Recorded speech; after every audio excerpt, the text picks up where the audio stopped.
Defying convention for me started with the very first car I drove. Usually you just go out in your parents' grocery getters. The first car I drove was a 1985 Mazda RX-7. I don't know what it was specifically about it, but since that day I knew I had to have one. When I turned 22, that dream finally came true. I bought a 1987 RX-7 Turbo. When most people go out and get a car though, they go get a nice running car they can drive. For me, that wasn't an option. I couldn't afford a decent running RX-7, so my T2 came with no engine or transmission.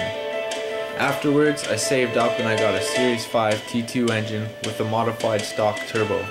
But just bringing it to the shop and having them install it was definitely out of the question. I had already taught myself quite a bit working on my MX-3, so I spent a few weeks researching and put it all in by myself in my dad's driveway. The biggest problem I had was the 86 and 88 and the 89 and 91 wiring was different, but I spliced in a full Series 5 engine management in a Series 4 car.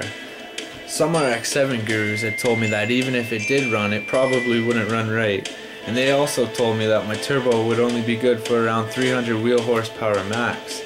I dynoed 361 wheel horsepower and 309 foot-pounds with stock ports and chipped ECU that I chipped myself. My best quarter-mile ET was 1186 at 118. That setup ran amazing for a few years, being daily driven, but then I decided to freshen up my engine and add a medium street port. So it was back to my dad's driveway. I built and ported the engine all myself in my dad's driveway using the 5-gallon pail as an engine stand. And not too long after, I got a standalone computer I also built and tuned myself.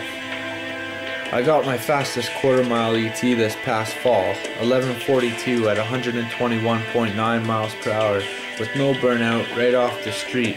I built that car up for time attack, not drag racing, but it beats cars with a lot of money into them.